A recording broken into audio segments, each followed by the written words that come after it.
That night in Mumbai, the city looked like it had dressed up just for the rich. Outside Malhotra Palace, luxury cars lined the driveway. Drivers waiting with doors half open. Headlights washing the old stone walls in white and gold. Inside, the lobby smelled of jasmine perfume. Spilled champagne and something very expensive you and I don't even know the name of. The hotel had polished every surface to mirror level. Even the floor was shining enough to show you exactly where you didn't belong. Ishan pushed his cleaning cart along the side of the marble hallway.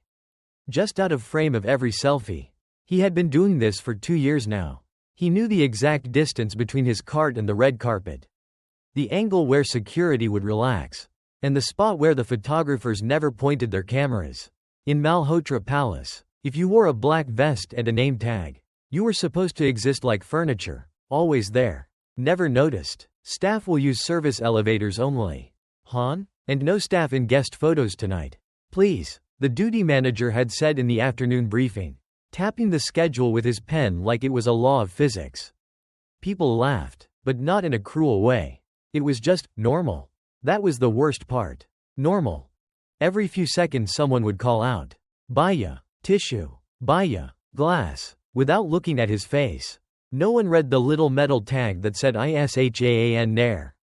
Sometimes he thought they could have written, wall, on it and nothing would change.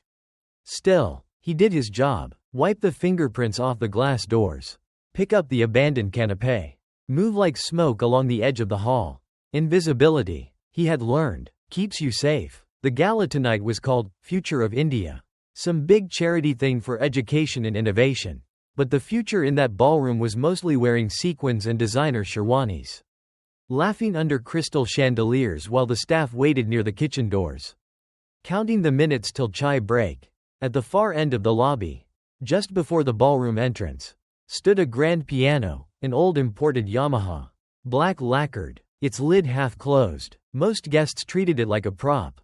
They took pictures with it, leaned on it, joked, Ari, play something, nah, then walked away. Ishan always slowed down when he passed it. Just half a second. His hand never touched the keys. But his eyes did. He felt the same small tightening in his chest every time. Like a string being plucked inside him. Then he would remember the uniform he was wearing. The salary in his bank. And the hospital bills that had once eaten his dreams for breakfast. Bah, calm car, he would tell himself. Just work. That evening, Riya Malhotra swept into the lobby the way only someone who has never worried about rent can walk. Red silk gown. Diamond earrings catching every flash. Hair done in that messy but not really messy way stylists love. To the newspapers she was, India's youngest hospitality CEO. To the staff she was, Madam. The one whose decisions could double your workload with one email. Ishan used to think she was just another rich girl trying to prove herself to old board members. But watching her that night, the way she turned her head a little too quickly every time a camera light blinked. He realized she was also a prisoner, of image, of expectation, of a family name that had more weight than any mop he had ever lifted. Still, when a prisoner has the key, it feels different, no? The red carpet had been rolled all the way into the ballroom. Influencers, actors from TV serials, startup founders with too much hair wax, everyone wanted a photo with the Malhotra logo behind them. Ishan was told to hover near the entrance with a polished tray. Ready to grab empty glasses before they showed up in any frame. And remember, Ishan, stay out of the line of sight. The PR girl reminded him, not unkindly, just as if she was saying, don't stand in front of the TV. He nodded, smiled, stepped back. One more rule, one more invisible wall. It happened faster than he expected. A waiter squeezed past with a tray of sparkling wine. Someone turned to greet a famous cricket player.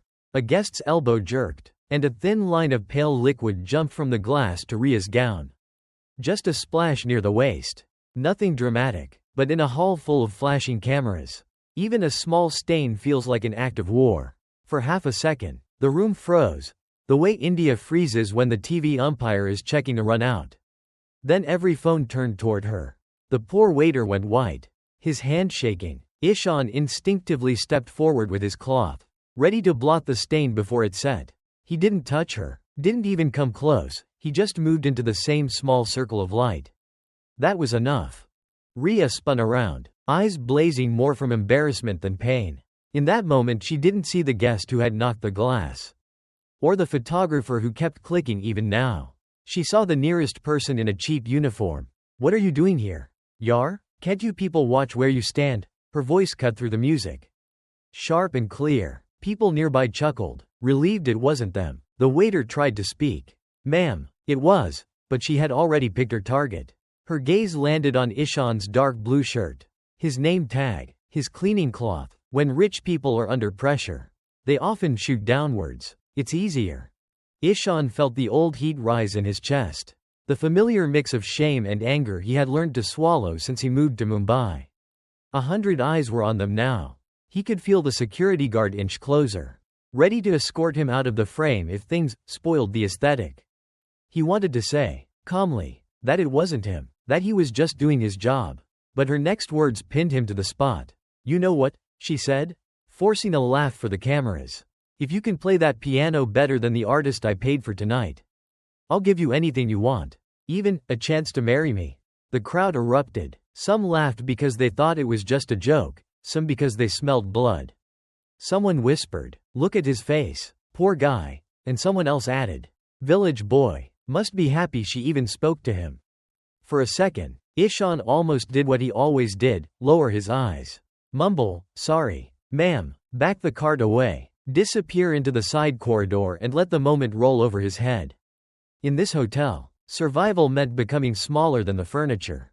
But something about the way she said, "You people," something about the way everyone laughed like his dignity was free entertainment, scraped against a place inside him he'd tried very hard to lock up. He looked up instead, not with fire, not with tears, just with a tired kind of clarity. His voice came out steady, softer than the music playing in the background, but sharp enough to cut through it. "My name is Ishan, ma'am," he said, "not Bhaiya, not, you people." The nearest guests went quiet. A few phones stopped recording for half a beat, as if even the cameras were surprised.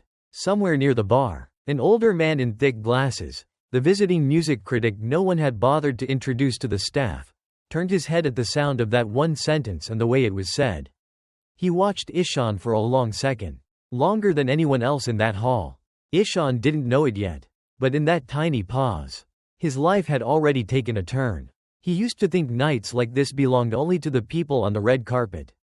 But then, everything began to change. For a few seconds after he said, "My name is Ishan," the whole hall felt like someone had pressed pause on a remote. Then the noise came back twice as loud. Like nothing had happened. The DJ changed the track.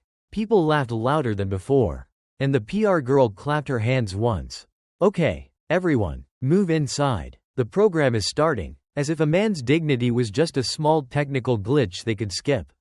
Ishan stood there with his cloth still in his hand, feeling that old heat in his throat. It wasn't new. Mumbai had been feeding him this same taste for years. But tonight it felt thicker. Like his body was quietly telling him, "Bah, enough." Before security could say anything, a soft voice snapped him back. "Ishan Beta, Pani, Shanta Auntie," from the kitchen, slipped a small steel glass of water onto his tray. Her hands always smelled of turmeric and dish soap, the smell of every Indian kitchen after dinner. She looked up at him over her glasses. "Don't answer them, Han. Rich people drama. You just do your work. Go home, sleep." He gave a small smile because that's what everyone expected from him. Even the ones who cared. "I'm okay, Auntie," he said. Inside he was not okay. But how many times can you say that and still get through a shift? Around them, guests flowed past like a river of silk and perfume. Someone brushed his elbow and frowned like they'd touched something dirty. Staff should stay away from the entrance. "Nah," he heard one woman say. Not directly to him, just to the air. He pushed his cart back a little, to his usual safe line along the wall. His body moved on autopilot, collect empty glasses. Arrange them by size. Napkins in one corner. Bottles straight. But his mind had already left the ballroom. It went back to a different kind of hall. Long before Malhotra Palace. Long before Mumbai. In his village near Lucknow, evenings had their own music. Old ceiling fans rattling. Pressure cooker whistles. The azan from the masjid mixing with temple bells. Little Ishan would sneak into the temple after school. Not because he was suddenly religious, but because the Pandit ji let him sit at the harmonium. The instrument was older than the Pandit's dhoti. The bellows squeaked, some keys stuck, but to Ishan it felt like touching magic. Play, beta, the old man would say. Don't worry if it's wrong. Bhagwan doesn't check your notes like exam paper. One day a music teacher visiting from the city heard him humming Rag Yaman under his breath and stopped. Who taught you that? He asked. Ishan shrugged. Bus. Sun Lia radio pay. The man laughed in disbelief. Then looked serious. Your ear is not normal. Han, you should study. Somehow. Against all logic. Against all, Gaun Ka Ladka will just do farming only. He got into a music program in Lucknow. Then a scholarship to a conservatory in Mumbai. That first week in the city, he thought his life had finally turned a corner. Practice rooms. Real grand pianos. Teachers who talked about composers instead of crop prices. He would send his mother voice notes of him playing, and she would play them for all the aunties next door, boasting like any Indian mom. My son is becoming big artist. You see, he believed her, he really did. Then her kidneys failed. Government hospital corridors at 3 a.m. The smell of Dettol. Relatives whispering about money. Doctors talking in half sentences. We will try, but treatment is long, very costly. You know how it goes. In India, illness doesn't just attack your body, it attacks your dreams first. The bills came like a monsoon. His scholarship covered fees, not life, so he did what good sons do. He sold his little keyboard. Then he sold his bigger keyboard. Then he sold the old harmonium the temple had gifted him when he left for Mumbai. Finally, he left the conservatory itself. The day he signed the withdrawal form, his professor looked at him with a sadness that felt heavier than any scolding. Talent like yours, the man started. Then stopped. There's only so much a professor can fight against the price of medicine. Nights in Mumbai change. Instead of practicing scales, he was lifting boxes in a warehouse. Instead of playing arpeggios, he was mopping floors in office lobbies after everyone went home. One evening, when he still tried to sneak in an audition here and there, he overheard two people outside a rehearsal room. That Ishan boy. Yes, he plays well, one voice said, but he doesn't fit the hall. Yar, look at our donors. We need someone more polished. His English, his look, the sentence never finished, because it didn't need to. Ishan understood. In this country, sometimes your face enters the room before your music. That day he laughed a small, bitter laugh. After that, he stopped applying. He told himself it was easier to just be staff. No expectations, no heartbreak, just salary, rent, survival. Now, standing at the entrance of Malhotra Palace with a stained cloth in his hand and Ria's joke still buzzing in the air. All those memories lined up inside him like people waiting for local train at Dadar. He could feel each one pushing from behind. Part of him wanted to do what Shanta auntie said, drink water. Swallow insult. Finish shift. Take the last local back to his shared room. Sleep with earphones on and pretend none of this mattered. That part of him had been winning for years. But another part, the younger Ishan who had once believed a broken harmonium could shake the world a little, was suddenly very awake. As he moved along the edge of the ballroom to pick up more glasses, he saw the security guard shadowing him again, just close enough to remind him of his place. Near the piano, a group of influencers had climbed onto the low platform. One girl in a glittery sari sat on the piano bench, pretending to play, her friend filming in vertical. #rich vibes. Yar. Someone laughed. Not a single guard told them, this area is for performers only. No one said, please step down. Rules, Ishan realized, were like those terms and conditions on apps. They apply fully only to people without power. Watching that scene, something inside him shifted from hurt to clarity. It wasn't an angry flare, more like a switch clicking. He walked closer to the piano. Not onto the stage, just near enough that the polished wood reflected his face back at him. Uniform. Name tag. Tired eyes that had seen too many night shifts. He rested his hand lightly on the rim. Not the keys, just feeling the cool surface under his fingers. For a second, his body remembered before his mind did. The way his shoulders used to relax in practice rooms. The way air felt different when it waited for music instead of orders. He tapped one key, very softly, just to check if the instrument was in tune. One clean note slipped out into the noisy hall like a small truth. At the corner of his vision, he noticed the older man with the thick glasses again, the one he'd seen in the lobby earlier, now holding a program that said, "Guest of Honor, Arvind Menon, music critic." The Hindu. The man's head turned at that one note like a dog hearing its name. His eyes narrowed, not in suspicion but in recognition. It was the first time that night someone had looked at Ishan not as staff, not as Bhaiya, but as a person who might be able to do something other than carry a tray. The hall was filling. The MC was calling people to sit. The official pianist for the evening was probably backstage warming up. Ria was laughing with some investor near the front row, trying to erase the earlier scene by turning the volume of her charm higher. On the surface, everything was back to normal. But inside Ishan, nothing was normal anymore. That line she had thrown, "If you can play that piano better than the artist I paid for tonight," was still hanging in the air like a challenge no one expected him to touch. It was meant as a joke, a line to control the narrative, to turn her embarrassment into a funny reel later. Ishan looked at the piano, then at her, then at the faces in between, the ones who had laughed, the ones who had looked away, the few who had looked uncomfortable but said nothing. For years he had been moving out of frames so that other people's pictures could look perfect. Tonight, for the first time, he felt tired of deleting himself. He took a breath, the kind you take before you jump into cold water, and stepped a little forward, just enough for his voice to carry. "Madam," he called, not loudly, but calmly. The nearby tables fell silent first. Then the silence spread outward like a ripple. She turned, annoyed at being interrupted in front of a potential donor. "Yes? You again?" His heart was beating fast. But his words came slow. "About what you said," he began. "If I play." He paused, choosing each word like it cost money. "I don't want a wedding. I don't need to marry you. Or anybody rich. To prove anything. But if I do it, if I really play, I want you to keep your word in a different way." In that moment, half the crowd smirked, half leaned in. They thought this was going to be some silly drama.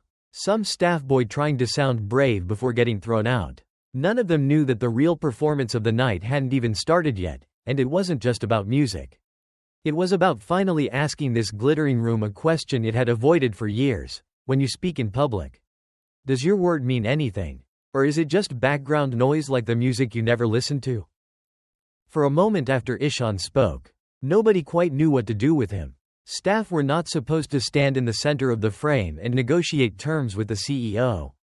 They were supposed to nod, smile, and vanish. Ria stared at him like he was a pop-up ad that refused to close. Around her, the tables nearest the stage went quiet. That particular Indian silence when people sense drama brewing and don't want to miss a single line.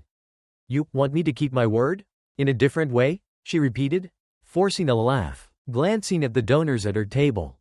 "Ari, this is a gala, not a reality show. Yar." A few of them chuckled immediately, eager to be on the right side. No one likes being the only one not laughing at the boss's joke. Ishan could have backed off right there. Said, "Sorry ma'am, I was just joking," and everyone would have let out that relieved group exhale. The story would die in that moment. But his voice didn't waver. "Yes," he said, "you said, anything I want. So if I play, I want you to keep your word in front of everyone here. Not about marriage, about how people like me are treated in this place." The words were simple, no fancy English, but they landed heavy. You could almost hear the PR girl's heartbeat from across the room. One of the junior managers muttered under his breath, "Bah, now this boy is gone. Finished." Before Ria could respond, the security supervisor stepped in, hand half raised like a barrier. "Sir, please," he said in that polite tone used to move stray dogs away from hotel entrances. "This area is for guests and performers only. Staff can stand at the side." He gestured toward a line near the wall, the invisible border everyone in uniform knew by instinct. Ishan stopped. He looked at the man, then to his left, where two influencers were still leaning against the piano platform, giggling, one of them adjusting her lehenga for a better boomerang. "They're guests, sir," the guard said quickly, following his eyes, "just taking pictures. You know that feeling when you finally see the pattern you've been living inside?" For years Ishan had felt something was off but didn't have language for it. Tonight the language stood right in front of him, same stage. Same rule. Different people. He didn't raise his voice. He just tilted his head. The way you do when you're genuinely curious. So rule is for uniform only? He asked quietly. The guard opened his mouth. Then closed it. It was an honest question. But there was no neat answer. A few guests heard and shifted in their chairs. Suddenly very interested in the tablecloth. That's when Arvind Menon moved. Until then, he had been watching like a man at a test match, trying to decide if this over would be worth getting up for. Now he stepped closer, not in a dramatic filmy way, just enough that his voice would carry. Let him through, he said to security, still looking at Ishan, not at Ria. Tonight I came to hear music, not to watch how many brown uniforms you can keep out of your photos. His tone was mild, but you know elder Indian uncles, the right sentence, in the right pitch, can slap harder than a shout. The guard hesitated, he knew that name, even if you don't read music reviews. Arvind Menon carries weight in cultural circles. He glanced quickly at Ria. For the first time that night, she didn't like being put on the spot. Her mind ran at double speed. On one side, legal emails about risk.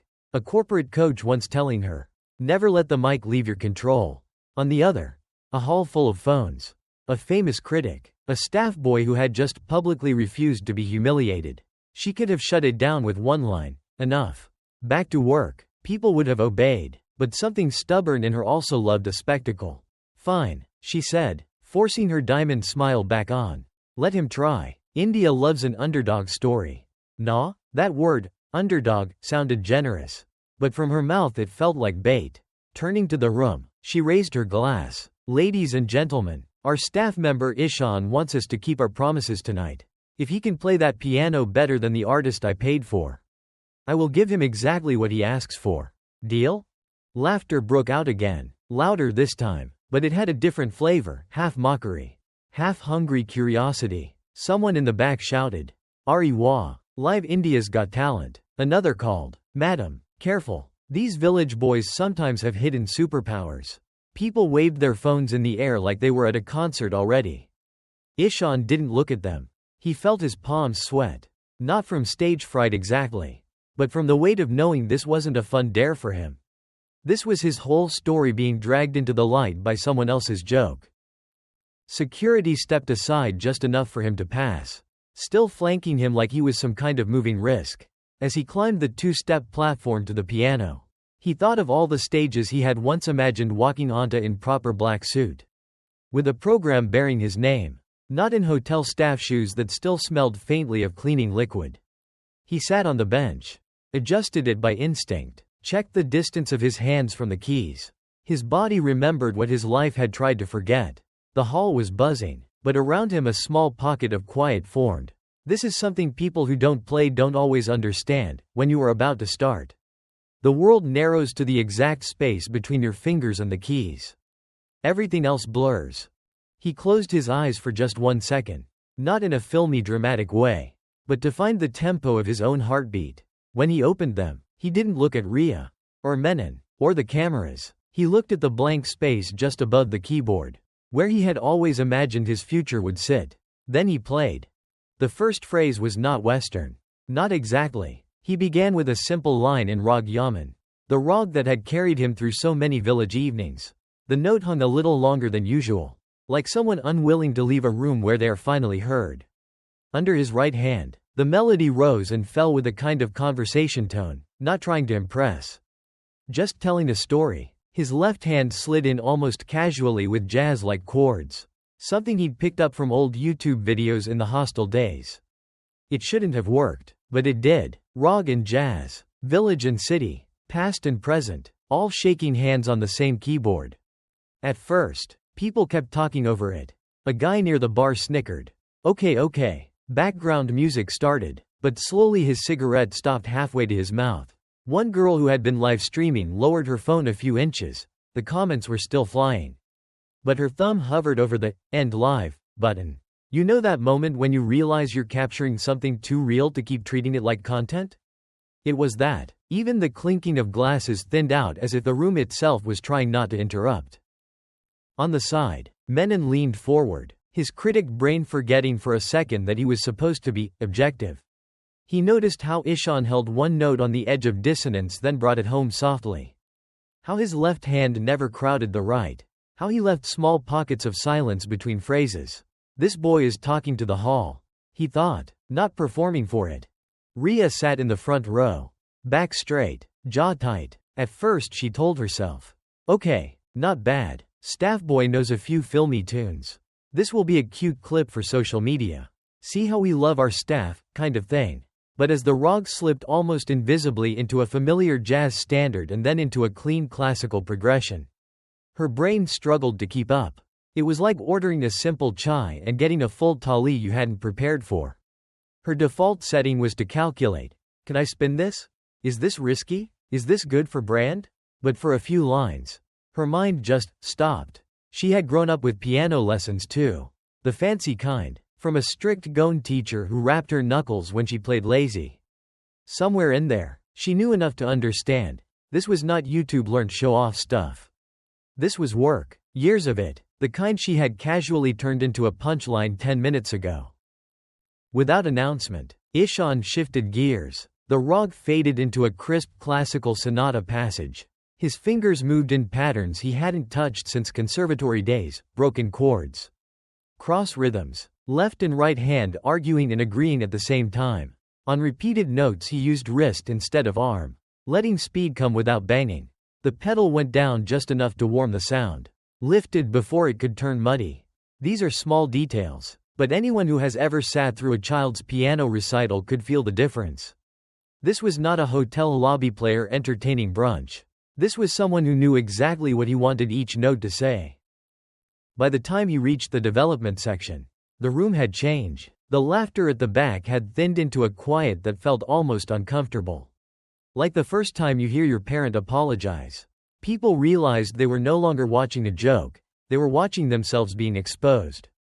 The investor from Delhi, who had laughed loudest at the dare, found his own voice stuck in his throat.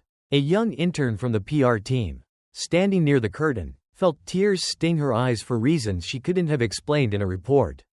Why am I crying for some staff boy, she thought. Then corrected herself. Not staff. Ishan. Even that mental shift of using his name felt like a small rebellion against the way the system worked.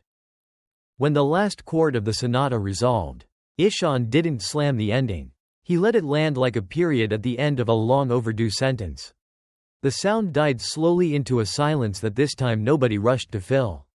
Then, from the third row, one pair of hands began to clap. It was Menon, not exploding applause, just a steady, measured rhythm, the way teachers clap when they want to be very clear, I approve. Others joined in, half not sure what they were agreeing to, just following the current. Some people even stood, their bodies reacting before their minds caught up.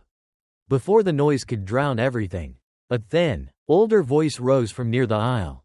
I know him, it said. Everyone turned because in India, when an older auntie says, I know him, you listen. A woman in a faded silk sari adjusted her glasses, peered at Ishan, then shook her head in disbelief. Lucknow Youth Festival, she said. I heard you there 10 years ago.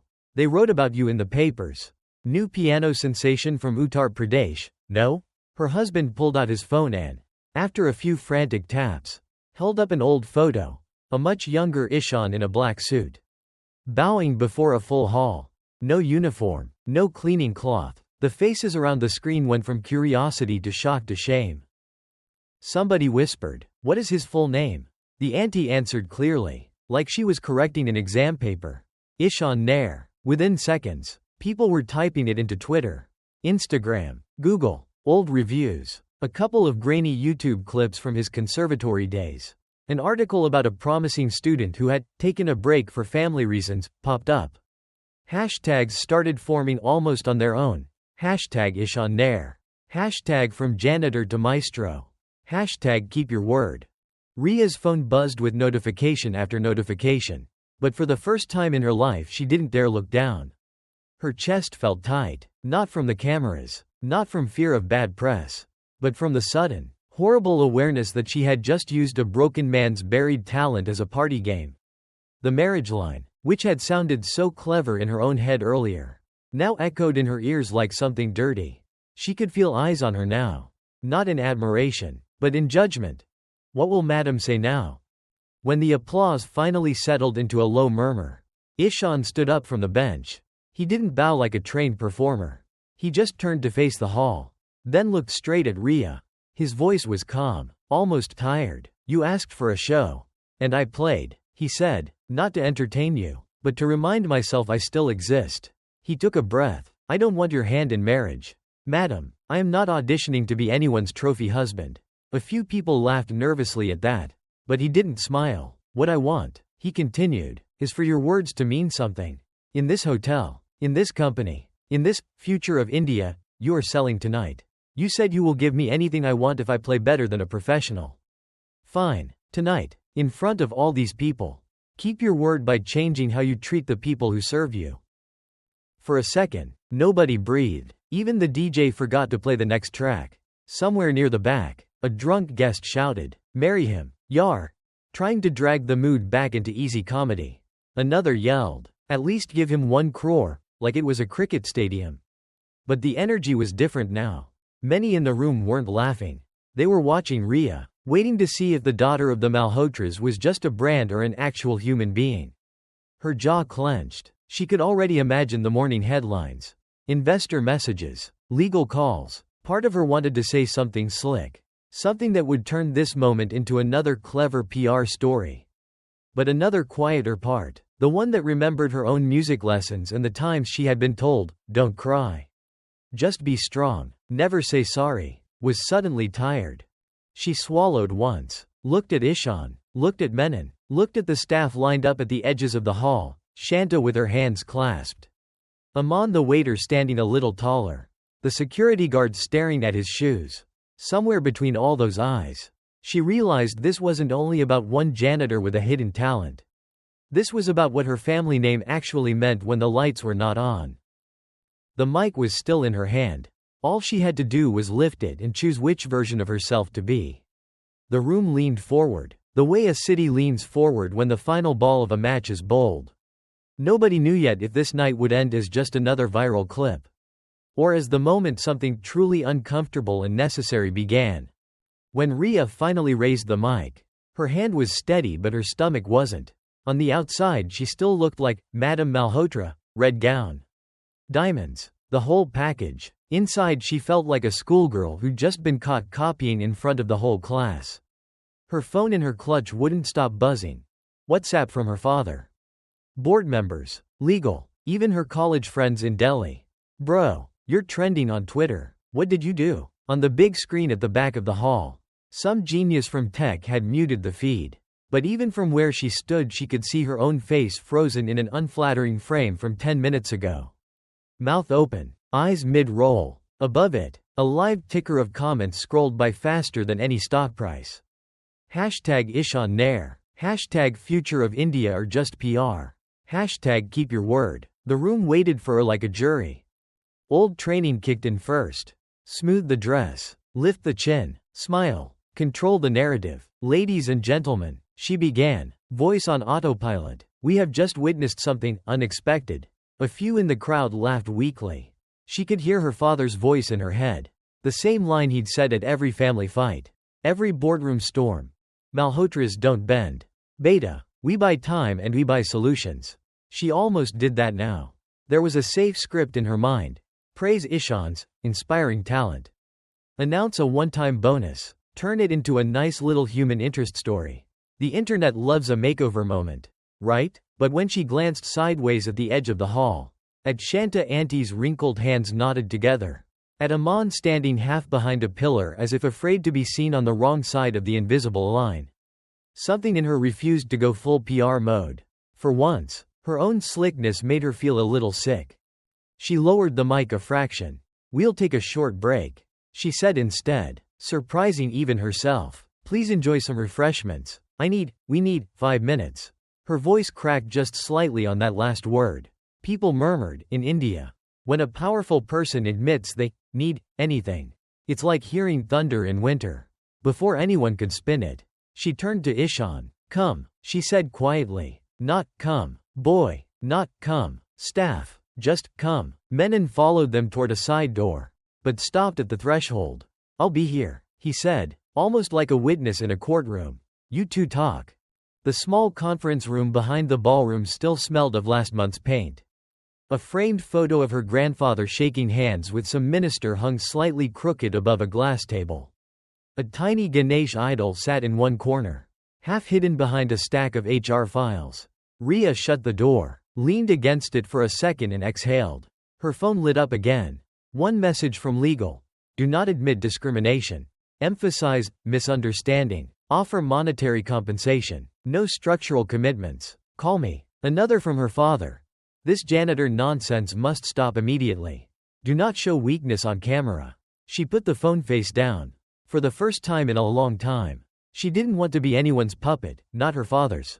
Not the PR agencies. Not even social media's. "You ambushed me," she said finally, the old armor sliding back into place. "In front of everyone. Do you realize what you've done to my brand? To this hotel?" There it was, the CEO voice. Sharp, controlled, trained at expensive leadership workshops. Ishan stood on the other side of the table, hands loosely clasped, uniform still smelling faintly of disinfectant and sweat. You would expect him to flinch, to apologize, to shrink. He didn't. "No, madam," he answered. "I didn't ambush you. You called me into the spotlight when you made that bet. I only refused to disappear again." His tone wasn't angry. It was worse, it was matter of fact. "This isn't about your brand. Or my feelings. It's about what your word means in this building." She hated how calm he was. It made all her anger feel childish. "So what do you want then?" she snapped. "You said no marriage, no money. You want me to resign? You want to ruin my life for one bad joke?" There was real fear under the sarcasm. The kind that comes when a lifetime of "never say sorry" suddenly looks like a cage rather than armor. Ishan shook his head. "I don't want a ruined life. Madam, I already know how that feels," he said quietly. "I want you to build something instead of just posting #Future of India." He took a breath, like someone about to recite something they'd been rehearsing inside their head for a long time. 1. You apologized to me. By name. And to the staff you've told to stay out of sight. Not, if anyone was offended. You say, "I was wrong." People like me never hear those words from people like you. 2. You start a scholarship, not in your name. In mine. For kids who can play but can't pay. Let some other village boy not have to choose between hospital bills and his concert. He counted on his fingers. Each demand small but heavy. 3. You use this hotel for free community concerts. Not just for rich weddings. Dharavi, Govandi, small towns. Wherever your brand hasn't gone because there is no profit. 4. You bring proper training about bias and dignity for your managers. Starting with you. No more staff out of frame rule. No more blocking service elevators just to keep us unseen. 5. You raise the base pay and health support for night staff. I know what it feels like to buy medicine with mop money.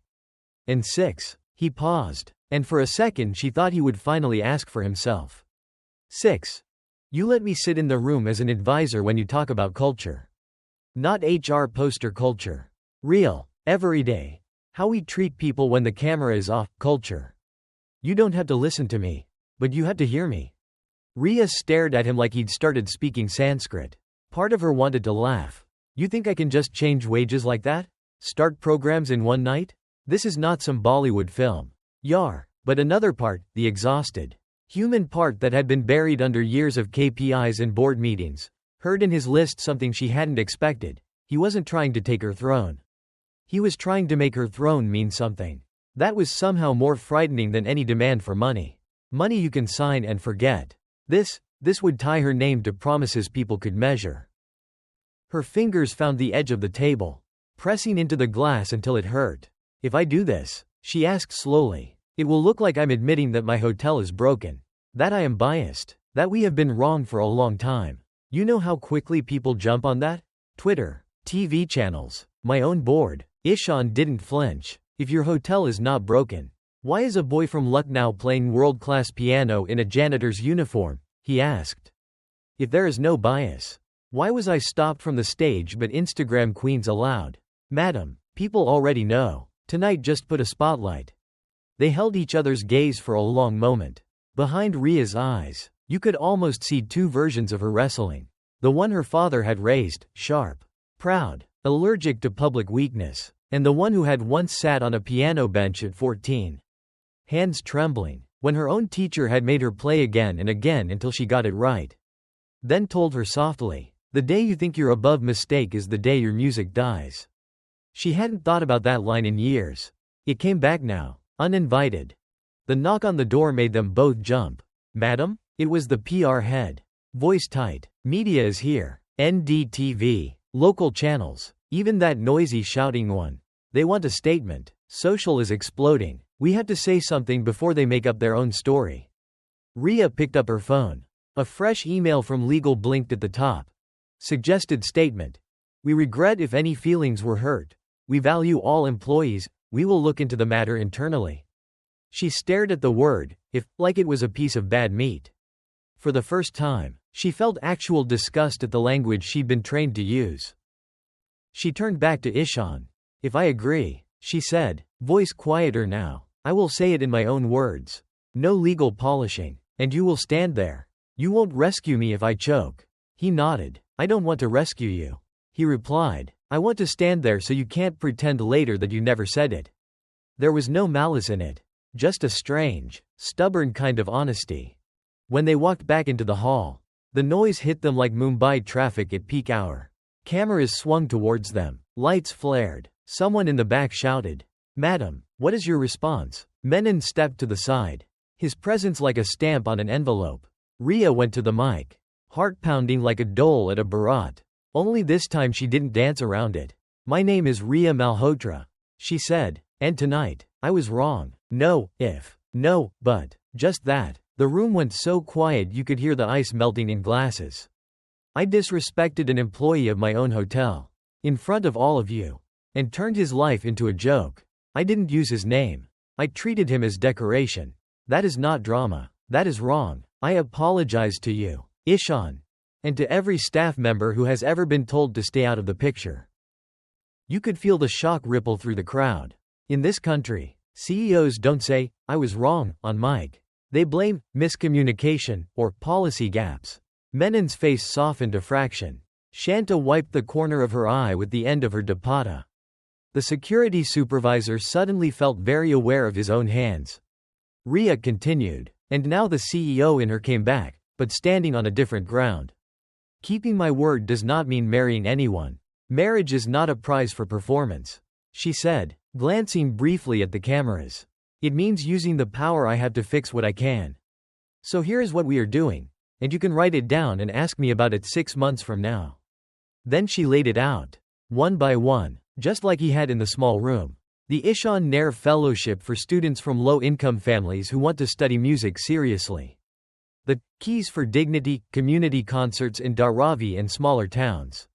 With full pay for musicians and free entry for local families. Mandatory bias and dignity training for all managers. Starting with herself. With anonymous surveys and results they would actually publish. The end of the no staff in photo policy and the opening of service elevators except in true security zones. A review of wages for night shift and housekeeping.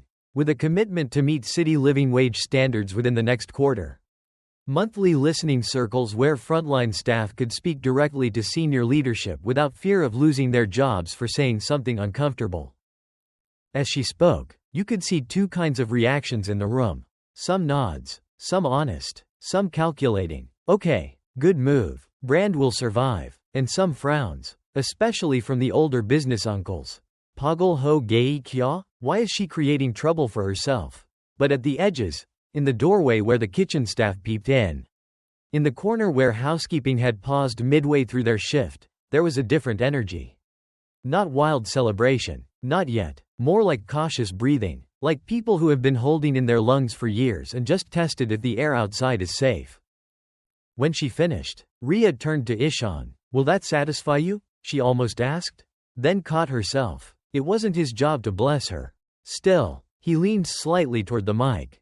"I don't need to be satisfied," he said. "I need you to do what you've just promised. You asked for talent tonight. You got truth. Don't throw it away when the trend dies." It could have sounded arrogant. Somehow it didn't. It sounded like someone who had scrubbed enough floors to know how quickly shine fades if you stop cleaning. From that night on, nothing at Malhotra Palace looked dramatically different to a casual guest. The chandeliers still glittered, the champagne still flowed, the Instagram stories still tagged the hotel. But for the people in uniform, something had shifted in the story they told themselves when they put on their name tags. Ishan was no longer just that janitor with a secret. He was the man who had forced the building to say, sorry, out loud. And Ria, in their eyes, was no longer only Madam who walks on marble. She had become something more complicated, the person who had hurt them and also the one who now carried their promises on her head. Trust didn't come overnight. Staff still waited to see if this was a real turning or just a fancy detour. But the relationship between the girl on the stage and the boy in the service corridor had been rewritten. From enemies in a viral clip, they were now tied together as co-owners of a very public promise, and everyone in Mumbai was watching to see if they would keep it. A few months later, Mumbai was the same and not the same. Local trains were still overflowing. Vada Pav stalls still did brisk business. The air near Dharavi still tasted of dust, sweat and frying oil. But on one particular Sunday evening, under a flyover where kids usually played cricket with a broken bat, there was something different. Someone had hung up a banner made from two old bedsheets stitched together. Keys for Dignity, free concert, featuring Ishan Nair. The letters weren't fancy. The paint had dripped in places. But the name was clear. No janitor. No staff. Just his name. Plastic chairs were lined up in crooked rows. Some people sat. Some stood on the sides. Some just leaned on their bikes, ready to leave if it got boring. A chaiwala did good business at the back, yelling, cutting, garam chai. Kids kept running in and out, their slippers slapping the ground, not yet trained to sit still for proper culture. Ishan sat at an upright piano that had seen better days, the kind of instrument that wouldn't be allowed near the marble floors of Malhotra Palace. Menon had helped hunt it down from an old Parsi school and get it tuned. The paint was chipped, one leg had a brick under it for support. But when he pressed a key, the sound came out honest. In front of him was not a hall full of diamonds and suits. It was aunties in cotton saris fanning themselves with the program sheet. Auto drivers still in their uniforms. Kids with dust on their knees.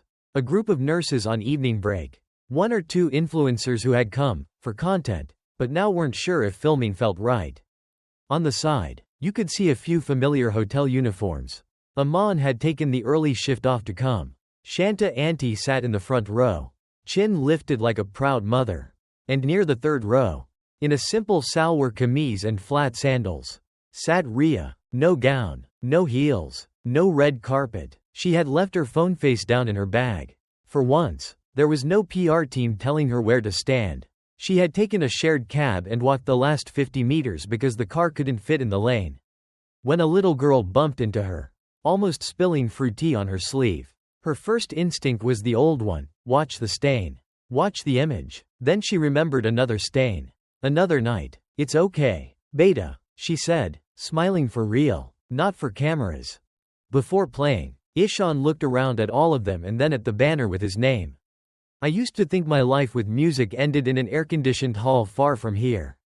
He said, no mic, just his normal voice. Now I'm starting again under a bridge.